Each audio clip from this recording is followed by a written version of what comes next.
স্বাগতম নবম দশম শ্রেণীর শিক্ষার্থীরা। আজ আমরা অনুশীলনী 11.1 দেখব। তাহলে চলুন শুরু করা যাক। এখানে বলল 1 নম্বরে দুইটি বর্গক্ষেত্রের বাহুর দৈর্ঘ্য যথাক্রমে a মিটার এবং b মিটার হলে এদের ক্ষেত্রফলের অনুপাত কত। তাহলে প্রথম বর্গক্ষেত্রের বাহুর দৈর্ঘ্য দিয়ে দিল a এবং দ্বিতীয় বর্গক্ষেত্রের বাহুর দৈর্ঘ্য দিয়ে দিল b। এখানে যেহেতু বলছে এদের ক্ষেত্রফলের অনুপাত বের করতে, তাহলে প্রত্যেকটার আমার ক্ষেত্রফল বের করতে হবে। তাহলে প্রথম বর্গক্ষেত্রের বাহুর দৈর্ঘ্য এ হলে তার ক্ষেত্রফল কি হবে আমাদের? তাহলে লিখতে পারি আমরা বর্গক্ষেত্রের এক বাহুর দৈর্ঘ্য যেহেতু প্রথম বর্গক্ষেত্রের বাহুর দৈর্ঘ্য যেহেতু এ, তাহলে এই ক্ষেত্রের প্রথম, তাহলে আমরা লিখব প্রথম বর্গক্ষেত্রের কি হবে ক্ষেত্রফল। প্রথম বর্গক্ষেত্রের ক্ষেত্রফল, যেহেতু আমরা জানি বর্গক্ষেত্রের ক্ষেত্রফলের সূত্র হলো বাহু স্কয়ার, তাহলে এক বাহুর দৈর্ঘ্য যদি এ হয় তাহলে তার বর্গ করলেই আমাদের এটার ক্ষেত্রফল বের হয়ে যাচ্ছে। তারপর দ্বিতীয় বর্গক্ষেত্রের এক বাহুর দৈর্ঘ্য যেহেতু বি, তাহলে আমরা দ্বিতীয় বর্গক্ষেত্রের ক্ষেত্রফলটাও আমরা বের করতে পারি। তাহলে দ্বিতীয় বর্গক্ষেত্রের ক্ষেত্রফল কি হবে? B square. আশা করি ক্লিয়ার। একটা প্রথম বর্গক্ষেত্রের বাহুর দৈর্ঘ্য ছিল এ, তাহলে ক্ষেত্রফল নির্ণয় করতে গিয়ে আমাদের বাহু স্কয়ার, যেহেতু বাহু হলো এ, একে স্কয়ার করলাম। দ্বিতীয় বর্গক্ষেত্রের ক্ষেত্রফল যেহেতু আমাদের এর এক বাহুর দৈর্ঘ্য দেওয়া আছে দ্বিতীয় বর্গক্ষেত্রের বি, তাহলে এর স্কয়ার করলেই আমাদের এর ক্ষেত্রফলটা বের হয়ে যাচ্ছে। তাহলে তাদের ক্ষেত্রফলের অনুপাত, তার মানে যেহেতু আমাদের ক্ষেত্রফলগুলোর অনুপাত বের করতে বলছে বর্গক্ষেত্রের, তাহলে তাদের ক্ষেত্রফলের অনুপাত দিব আমরা। তাহলে তারপরে হয়ে যাবে তাদের ক্ষেত্রফলের অনুপাত। তাহলে ক্ষেত্রফলের অনুপাত যদি বের করতে চাই, প্রথম ক্ষেত্রফলটা হলো এ স্কয়ার, অনুপাত দিব, অনুপাত এভাবে দিতে হয়, আর দ্বিতীয় ক্ষেত্রফলটা হলো বি স্কয়ার। এটাই হলো আপনাদের গন্তব্য আনসার। এবার দেখব 2 নাম্বার। এখানে বলেছে একটি বৃত্তক্ষেত্রের ক্ষেত্রফল একটি বর্গক্ষেত্রের ক্ষেত্রফলের সমান হলে এদের পরিসীমার অনুপাত নির্ণয় করো। এখন দেখুন, আমাদের বৃত্তক্ষেত্রের ক্ষেত্রফল বের করতে হলে বৃত্তের ব্যাসার্ধ লাগবে, আর বর্গক্ষেত্রের ক্ষেত্রফল বের করতে চাইলে আমাদের বর্গক্ষেত্রের বাহুর দৈর্ঘ্য লাগবে। যেহেতু আমরা এটা দুটোটাই জানি না, তাহলে আমরা ধরে দিয়ে লিখে নিব। এরপর পরিসীমার অনুপাত আমরা বের করব। এদের পরিসীমার অনুপাত বলছে মানে কি?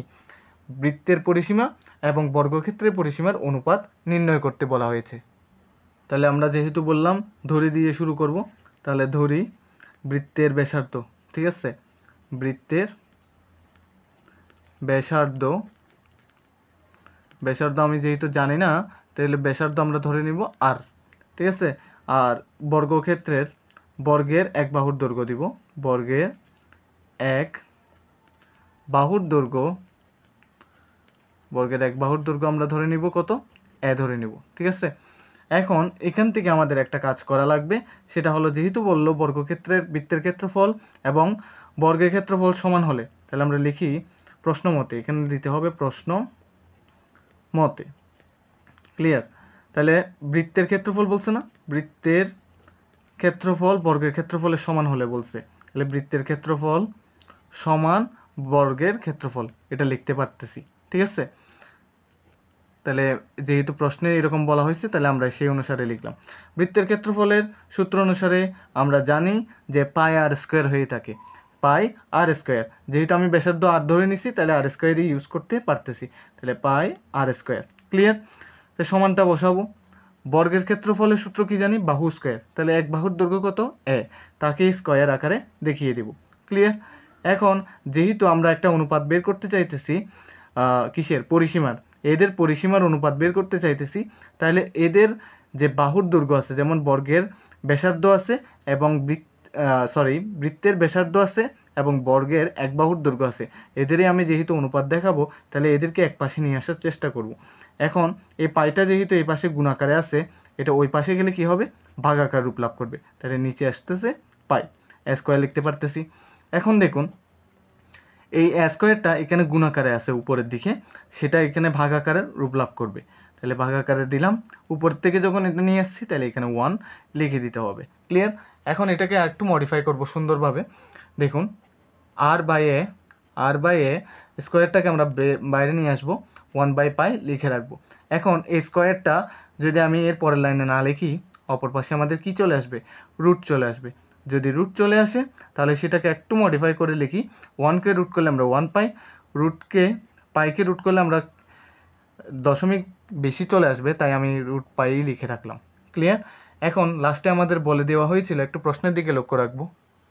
এদের পরিসীমার অনুপাত নির্ণয় করো। তাহলে এদের পরিসীমার অনুপাত করব। তাহলে পরিসীমার যদি অনুপাত বের করতে চাই আমরা তাহলে লিখতে পারি পরিসীমার অনুপাত। এদের পরিসীমার অনুপাত বলতে বর্গের পরিসীমা, এখানে সুতরাং দিয়ে লিখি বর্গের পরিসীমা আর কিসের পরিসীমা বলছিল আমাদের, আর বৃত্তের পরিসীমা। তাহলে বৃত্তের পরিসীমা, বৃত্তের পরিসীমা। একটু স্পিডে লেখার কারণে আমার লেখাটা একটু বিশ্রী হইতে পারে, আশা করি আপনারা বুঝে নেবেন। অনুপাত বর্গের পরিসীমা আমাদের যেহেতু বলেছে এদের পরিসীমাই নির্ণয় করতে, ঠিক আছে, পরিসীমার অনুপাত নির্ণয় করতে। তাহলে অনুপাত দিলাম তো সেজন্য মাঝখানে। তাহলে আমরা এখানে সমান দিব যেহেতু দুই পক্ষ নাই। তাহলে বৃত্তের পরিসীমা সূত্রকে আমরা কি জানি, 2πr, 2πr। অনুপাত আছে বসিয়ে দিব। বর্গের পরিসীমার সূত্র কি জানি আমরা, 4a, ঠিক আছে। যেহেতু বর্গের এক বাহুর দৈর্ঘ্য আমরা এ ধরে নিয়েছিলাম উপরে, আপনি যদি একটু ভালোভাবে লক্ষ্য করেন, এই যে দেখুন বৃত্তের ব্যাসার্ধ আমি আর ধরে নিয়েছি, তাহলে সেই অনুসারে 2π ইন্টু ব্যাসার্ধ বা 2πr আমরা লিখতে পারতেছি বৃত্তের পরিসীমা। আর বর্গের এক বাহুর দৈর্ঘ্য যেহেতু এ ধরে নিছি, তাহলে বর্গের পরিসীমা আমরা 4 লিখে নিতে পারতেছি।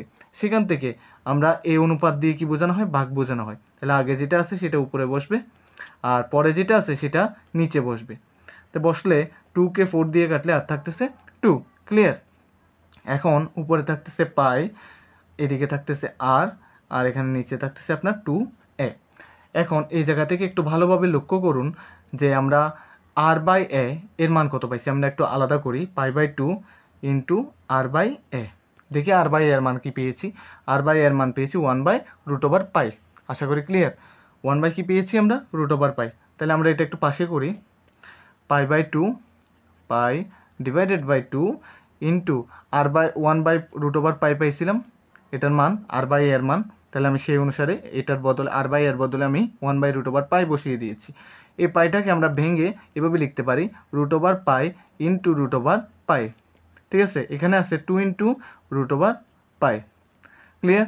তাহলে এটা কীভাবে আসলো, এই পাইকে √π ইন্টু √π আমরা জানি √ওভার দিয়ে বাইরে যদি আমি স্কোয়ার দিই তাহলে রুটের স্কোয়ার কেটে গেলে আমি আবার পাইটা ফেরত পাচ্ছি। তাহলে এখন আপনি এটাকে এভাবে কেমনে ভাঙলেন, যেহেতু √π এর উপরে কি আছে, স্কোয়ার, তার মানে √π দুইটা গুণাকারে আছে, সেই জন্য আমি দুইটা গুণাকারে দেখিয়ে দিয়েছি। তাহলে এই পাই কেটে গেছে, উত্তর শেষ পর্যন্ত আসলো √π ডিভাইডেড বাই 2। তাহলে এটাই হলো আমাদের গন্তব্য আনসার 2 নম্বরের। এবার আমরা 3 নং প্রশ্নটির সমাধান দেখব। তার আগে প্রশ্নটা পড়ে নেই। দুটি সংখ্যার অনুপাত 3:4 এবং এদের লসাগু 180, সংখ্যা দুইটি নির্ণয় করো। যখন সংখ্যা দুইটা নির্ণয় করতে বলছে এবং তাদের অনুপাত দিয়ে দেওয়া আছে, তাহলে আমাদের একটি সাধারণ রাশি ধরে নিতে হবে। তাহলে চলুন ধরে ফেলি। তাহলে আমরা ধরি সাধারণ রাশি x, ক্লিয়ার। ধরি সাধারণ রাশি x। যেহেতু x বা এ যে কোনো একটা ধরেন, আমি এ ধরি, ঠিক আছে। সাধারণ রাশি এ ধরে নিলাম এবং সংখ্যা দুটি হবে। এই যদি সাধারণ রাশি এ যদি হয়ে থাকে, ওই অনুপাতগুলো 3:4 ছিল না, এভাবে করে এই অনুপাতগুলোর উপর নির্ভর করে আমরা সংখ্যা দুইটিকে লিখতে পারবো। তাহলে সংখ্যা দুইটি হবে এই সাধারণ রাশির উপর নির্ভর করে এবং অনুপাতগুলোর উপর নির্ভর করে। সংখ্যা দুইটা আমি লিখে নিলাম, সংখ্যা দুইটি হবে 3a ও 4a, ঠিক আছে। প্রথম সংখ্যার অনুপাত ছিল 3, তার সাথে আমরা সাধারণ রাশিটা গুণ আকারে লিখে একটা সংখ্যা পেয়ে গেলাম। দ্বিতীয় অনুপাতটার সাথে সাধারণ রাশিটা গুণ করে আমরা আরেকটি সংখ্যা পেয়ে গেলাম। এখন আমাকে প্রশ্নে বলা হয়েছে সংখ্যা দুটির লসাগু কত, 180। তাহলে আমি সংখ্যা দুটির লসাগু, আমি যে মনে করা সাধারণ রাশির উপর নির্ভর করে যে দুটি সংখ্যা বের করছি, এদের লসাগু আমরা আগে বের করে নেব, ঠিক আছে। এদের লসাগু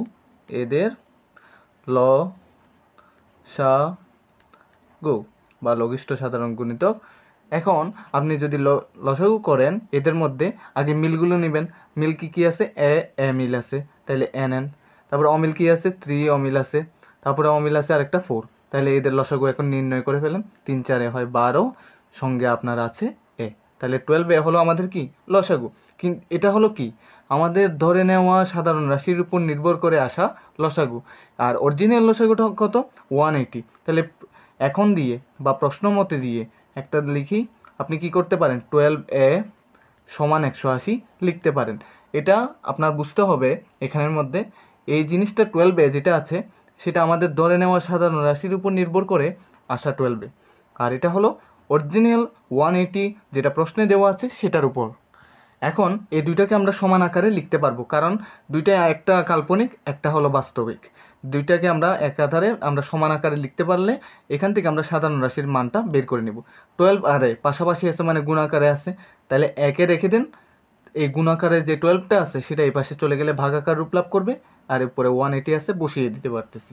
তাহলে সুতরাং এ সমান 180কে 12 দিয়ে ভাগ করলে আমরা উত্তর পাই 15। তাহলে সাধারণ রাশি কত পাইলাম? 15।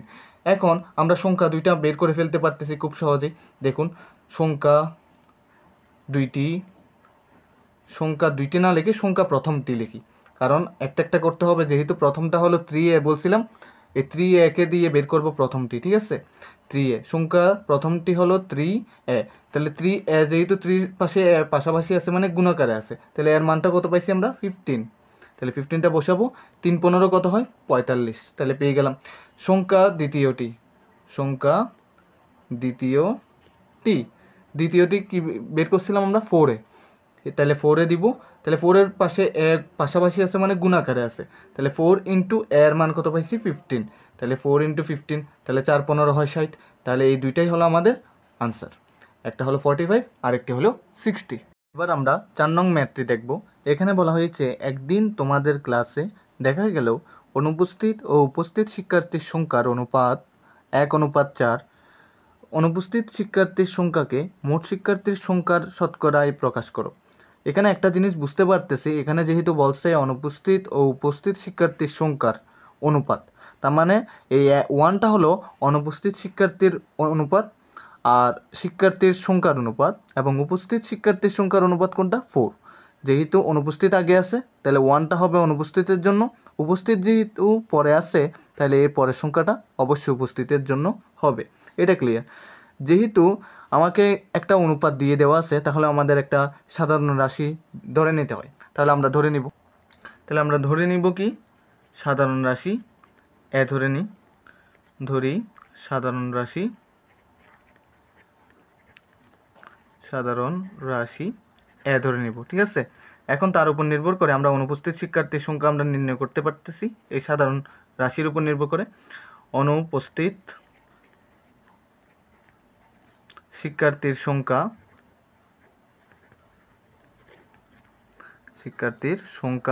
আমাদের অনুপাতটা কি ছিল? 1:4। তাহলে একার জন্য ছিল, অনুপস্থিতের জন্য ছিল, তাহলে 1 গুণ x লিখবো, 1 লিখবো, 1 গুণ এ লিখলে তাহলে হয় এ। আর উপস্থিত শিক্ষার্থীর সংখ্যা আমরা লিখে নিব এবার। উপস্থিত শিক্ষার্থীর সংখ্যা, তাহলে উপস্থিত শিক্ষার্থীর সংখ্যার জন্য অনুপাত কি ছিল? 4। তাহলে 4-এর সাথে আমরা সাধারণ রাশি কি আছে? এ আছে, তাকে গুণ করে দিব, তাহলে পেয়ে যাচ্ছি 4a। এবার আমাদের একটু প্রশ্নের দিকে লক্ষ্য রাখতে হবে। এখন আমাদেরকে বলেছে অনুপস্থিত শিক্ষার্থীর সংখ্যাকে মোট শিক্ষার্থীর সংখ্যার শতকরায় প্রকাশ করো। তাহলে আমাদের আগে মোট শিক্ষার্থীর সংখ্যাটা আমরা বের করে নিব।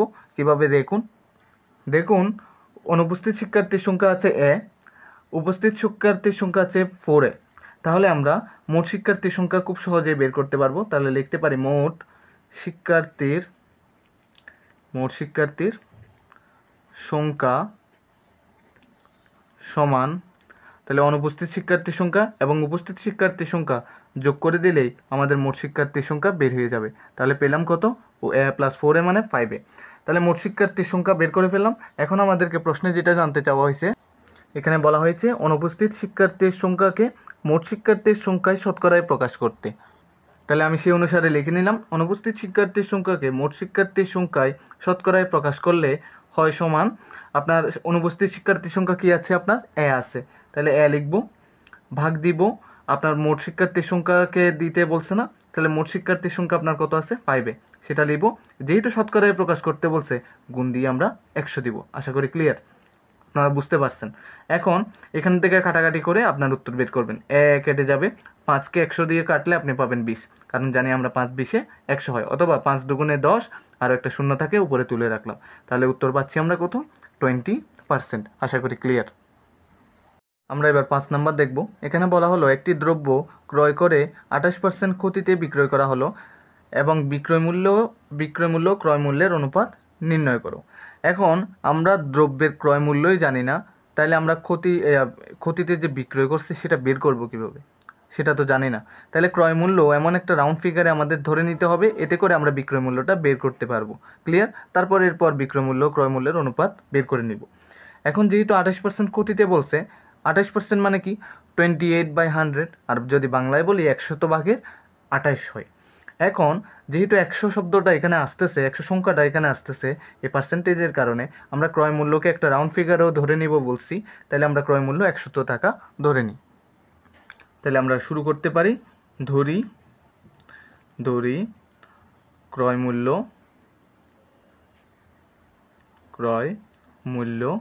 100 টাকা। আমরা ইংরেজিতে লিখি এটা, যেহেতু এখানে সবগুলো ইংলিশে আছে, বীজগণিত যেহেতু। তাহলে আমাকে বলেছে 28% ক্ষতিতে বিক্রয় মূল্য কত হবে বলুন তো? 28, যদি আমার 100 টাকায় 100%-এ 28% আমার ক্ষতি হয়, তাহলে 100 টাকায় 28 টাকা ক্ষতি হয়, তাহলে আমার মোট ক্রয় মূল্য হলো 100 টাকা। সেখান থেকে 28 টাকা ক্ষতি হয়েছে, ক্ষতি হলে কি হবে? বিয়োগ হবে। লাভ হলে যোগ হবে। যেহেতু ক্ষতির কথা বলছে, বিয়োগ করব 28, যেহেতু 28% ক্ষতির কথা বলে দেওয়া হয়েছে। তাহলে 100 থেকে 28 গেলে আপনার হয় 72 বা 72 টাকা। এখন প্রশ্নে আমার থেকে জানতে চাওয়া হয়েছে ক্রয় মূল্য ও বিক্রয় মূল্যের অনুপাত কত, তাই নয়? বিক্রয় মূল্য ও ক্রয় মূল্যের অনুপাত কত? বিক্রয় মূল্য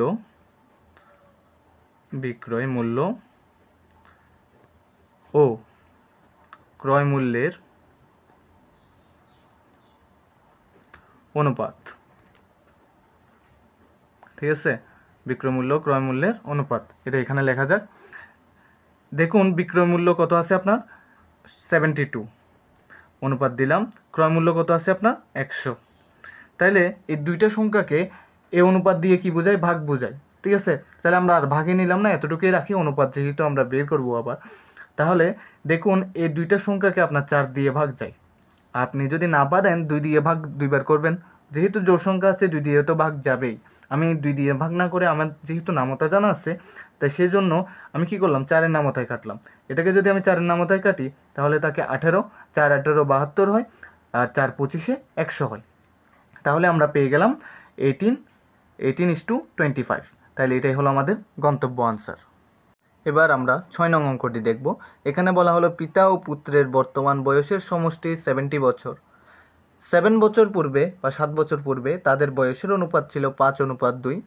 5 বছর পরে তাদের বয়সের অনুপাত কত হবে? এখন দেখুন এখানে বলা হয়েছে পিতা ও পুত্রের বর্তমান বয়সের সমষ্টি 70। আমি তো পিতা ও পুত্রের বর্তমান বয়স কোথাও দেখতে পাচ্ছি না এখানে প্রশ্নে। তাহলে যেহেতু দেওয়া নাই পিতা ও পুত্রের বর্তমান বয়স, তাহলে আমরা ধরে নিব পিতার বর্তমান বয়স একটা, পুত্রের বর্তমান বয়স আরেক। তাহলে যেহেতু আমরা ধরে নিব, তাহলে ধরি পিতার বর্তমান বয়স তো আমরা জানি না, আর পুত্রের বর্তমান বয়স আমরা জানি না। তাহলে ধরি পিতার বর্তমান বয়স কী ধরা যায়? আপনার বছর ধরি, যেহেতু আমাদের সংখ্যা এখানে ধরা যাবে না, আমরা বের করব এটা। তারপর পুত্রের বর্তমান বয়স আমরা কি ধরতে পারি? এরপর কি আছে? বি আছে, তাহলে বি ধরে নিই। ঠিক আছে, চলক ধরাই আমার একমাত্র উদ্দেশ্য। তাহলে পিতার বর্তমান বয়স এবং পুত্রের বর্তমান বয়সের সমষ্টি কত বলেছিল? 70 বছর। তাহলে প্রথম শর্ত অনুসারে, তাহলে এখানে শর্ত অনেকগুলো আছে, তাই আমি প্রথম শর্তে দিয়ে লিখব পিতা ও পুত্রের বর্তমান বয়সের সমষ্টি। তাহলে পিতার বর্তমান বয়স পুত্রের বর্তমান বয়স বি, তাদের সমষ্টি মানে যোগ করলে আমরা পাবো 70। এটাই আমাকে প্রথম শর্তে বলা হলো। দ্বিতীয় শর্তে বলা হয়েছে 7 বছর পূর্বে তাদের বয়সের অনুপাত ছিল 5:2। আশা করি ক্লিয়ার। 7 বছর পূর্বে যেহেতু বলেছে, তাহলে 7 বিয়োগ হবে, এবং তাদের অনুপাত ছিল কত বলছে? তাদের অনুপাত ছিল 5:2। আশা করি ক্লিয়ার। তাদের 7 বছর পূর্বে বয়সের অনুপাত ছিল কত? 5:2। তাহলে তাদের বর্তমান বয়স কত? এবং পুত্রের বর্তমান মানে পিতার বর্তমান বয়স পুত্রের বর্তমান বয়স বি। এখন বলা হয়েছে 7 বছর পূর্বে তাদের বয়সের অনুপাত ছিল এটা। তাহলে 7 বছর পূর্বে যখন বলছে, তাহলে 7 বিয়োগ করব দুইটা থেকেই। ঠিক আছে, দুইটা থেকে আমরা 7 বিয়োগ করলাম। এখন তাদের অনুপাত বলছে না, 7 বছর পূর্বে তাদের বয়সের অনুপাত ছিল 5:2। আশা করি ক্লিয়ার। যেহেতু বর্তমান বয়স পিতার এবং পুত্রের বর্তমান বয়স হলো বি, 7 বছর পূর্বে বলার কারণে আমাদের বিয়োগ সাত দুইটা থেকেই করতে হলো, এবং তাদের অনুপাত যেহেতু বলছে তাই আমরা অনুপাত লিখে দিলাম। তাহলে দুইটাই পেয়ে গেলাম। এটাকে একটু মডিফাই করব আমরা। এটাকে দেখুন, অনুপাত বলতে ভাগ, যেটা আগে থাকে সেটা উপরে বসে, যেটা পরে থাকে সেটা নিচে বসে। ক্লিয়ার? সেম একইভাবে এটা দিয়ে ভাগ বোঝায়, যেটা আগে বসে সেটা উপরে, আর যেটা পরে আসছে সেটা নিচে বসবে। তাহলে দুইটা সমীকরণ পেয়ে গেলাম। একটা পেলাম a plus B equals to 70, আরেকটি পেয়ে গেলাম আমরা এটা, যেটা হলো -7 divided by b - 7 equals to 5 divided by 2। এখন আমাদের এখান থেকে একটার মান বের করতে হবে, কারণ আমাদের প্রশ্নে জানতে চাওয়া হয়েছে লাস্ট লাইনে 5 বছর পরে তাদের বয়সের অনুপাত কত হবে। ঠিক আছে? তাহলে 5 বছর পরে তাদের বয়সের অনুপাত কত হবে সেটা যেহেতু জানতে চাওয়া হয়েছে, আমরা সহজে বের করতে পারবো না। এটাকে আমরা একত্রীকরণ বলে, একাধিক অনুপাতের একত্রীকরণ করতে হয়। একাধিক অনুপাতের একত্রীকরণ। তাহলে একত্রীকরণ করার আগে আমরা অনুপাতগুলোকে একান্তরকরণ করব। তাহলে একান্তর করতে হলে এখান থেকে একান্তর করি। দেখুন এখানে কি আছে, a-7 আছে না, থাকুক। আর এখানে কি আছে আপনার b-7 আছে। এই b-7টা আপনার একত্রীকরণ করলে এই পাশে চলে আসবে, আর এই 5টা আপনার এই পাশে চলে আসবে। আপনি বুঝতে পারতেছেন, প্রথম অনুপাতের যে হরটা থাকবে, প্রথম অনুপাতের নিচেরটাকে বলে উত্তর রাশি, উপরেরটাকে বলে পূর্ব রাশি। উত্তর রাশি দ্বিতীয় অনুপাতের পূর্বের রাশিতে যাবে, আবার দ্বিতীয় অনুপাতের পূর্বের রাশি প্রথম অনুপাতের উত্তর রাশিতে ফিরে আসবে। সেটাকেই বলে আমার একত্রীকরণ। আশা করি ক্লিয়ার। আপনারা দেখলে আশা করি অনেকটা ক্লিয়ারভাবে বুঝতে পেরে যাবেন। এখন আমাদের যদি এখান থেকে এ এবং বি এর মান যদি আমাদের জানতে হয়, তাহলে কি করতে হবে? আমাদের এখান থেকে একটা কাজ করতে হবে, অনুপাতগুলোর একত্রীকরণ করতে হবে। একত্রীকরণ করতে হলে কি করতে হয়? একাধিক অনুপাতের একত্রীকরণ করতে হলে যেগুলো লব থাকে লবে লবে যোগ করে ফেলুন। তাহলে a-7 প্লাস b-7, ঠিক আছে? এখানে 5 + 2 আছে, 5 + 2 লিখে রাখলাম। ঠিক আছে? এখন এই a-7টা, এই a-7 প্লাস দিলাম b-7, b-7, 5 আর 2 যোগ করলে আমরা পাচ্ছি 7। এখানে কি পাচ্ছেন দেখেন তো, a প্লাস b, আর -7 কত হয়? -14। আমরা জানি সেটা, নিচে 7 আছে, থাকুক। এই যে a প্লাস b -14 আছে, দেখুন a প্লাস বির মান আমরা এখানে উপরে বের করছিলাম, বা প্রশ্নের শর্ত অনুসারে বের করছিলাম। a plus B equals to কত বের করছি? 70। তাহলে সেই অনুসারে a প্লাস বির বদলে আমি বসিয়ে দিতে পারবো 70। তাহলে -14 আছে, বসিয়ে দিলাম, নিচে আছে 7, বসিয়ে দিলাম। আশা করি আপনারা ক্লিয়ার। a প্লাস বির বদলে আমরা 70 বসাইছি শুধু 1 নং হতে। -14/7 এখানে আছে, বসিয়ে দিলাম। 70 থেকে 14 গেলে 56, 56কে 7 দিয়ে ভাগ করলে আপনি পাচ্ছেন 8। এখন এর যে পেলেন একত্রীকরণ করার ফলে, একাধিক অনুপাতের একত্রীকরণ করে, মানে এই দুইটা অনুপাতকে আপনি একত্রীকরণ করে যে 8 পেলেন মানটা, এই 8 মানটা যেটা পাইছেন, এই 8 মানটা এই দোনোটা অনুপাতের জন্য আপনি ইউজ করতে পারবেন। কোন দুইটা? এই অনুপাত এবং এই অনুপাতের জন্য। তাইলে এখানে দিয়ে করতে পারেন a-7 ডিভাইডেড বাই 5 সমান দিয়ে একবার 8 করতে পারেন, আবার b-7/2 সমান 8 দিয়েও b এর মান বের করে ফেলতে পারেন। তাহলে আগে আমরা এর মানটা বের করে নিই এখান থেকে। a-7 থাকুক, ডিভাইডেড বাই 5, মানে 5টা ভাগ আকারে আছে, এটা ওই পাশে গেলে গুণাকার হবে। তাহলে গুণাকার হলে 5 8 গুণ করলে কত হয়? 40 হয়। আশা করি ক্লিয়ার। এখন এর সাথে -7 আছে, -7টা ওই পাশে গেলে কি হয়ে যাবে? +7 হয়ে যাবে। তাহলে সুতরাং আমরা এ সমান পেয়ে গেলাম কত? 47। এতটুকু তো আশা করি বুঝতে পারছি। তো একইভাবে আমি তো বলেছিলাম যে এই দ্বিতীয় অনুপাতটাকেও সমান দিয়ে আমি 8 লিখতে পারবো। এতে করে আমরা কি বের করতে পারবো?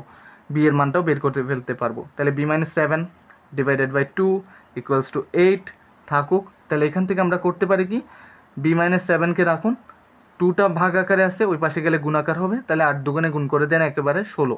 তাহলে 16 করলাম, b-7, -7টা ওই পাশে গেলে +7 হয়ে যাবে। তাহলে +7 হয়ে গেলে তাহলে বি সমান কত পাচ্ছেন? 16 আর 7 যোগ করলে আপনি পাবেন 23। এখন আমাকে বলে দেওয়া হয়েছে, আমরা একটু প্রশ্নের দিকে লক্ষ্য রাখবো, 5 বছর পরে তাদের বয়সের অনুপাত কত হবে। তাহলে 5 বছর পরে তাদের বয়সের অনুপাত বের করব। তাহলে লেখা যাক, সুতরাং 5 বছর পরে, 5 বছর পরে তাদের বয়সের অনুপাত হবে, তাদের বয়সের অনুপাত হবে, অনুপাত হবে, করা যাক। ঠিক আছে? 5 বছর পরে, তাহলে বর্তমান বয়স আমরা কত ধরছিলাম, ধরছিলাম। তাহলে যোগ দিয়ে 5 বছর পরে পরে যেহেতু বলছে 5 যোগ করে দিব, পূর্বে বললে বিয়োগ করে দিতাম। তাহলে তাদের অনুপাত, তাহলে পিতার বর্তমান বয়স তার সাথে 5 যোগ করলাম, তাই পুত্রের বর্তমান বয়স কি বি, তার সাথেও আমি 5 যোগ করে দিলাম। এখন আমি এর মান কত পেয়েছি, বির মান কত পেয়েছি। এর মান পেয়েছি 47, বি এর মান পেয়েছি 23। তাহলে সেই অনুসারে আমরা বের করি। এর মান পেয়েছি 47, যোগ দিয়ে 5 বসাবো, অনুপাত আছে থাকুক। বি এর মান পেয়েছি 23, 23 সাথে 5 যোগ করব। ক্লিয়ার? তাহলে 47 আর 5 যোগ করলে আপনি পাচ্ছেন 52, অনুপাত দিয়ে আপনি 23 এবং 5 যোগ করলে আপনি পাচ্ছেন 28। এটাই হলো আপনার গন্তব্য আনসার।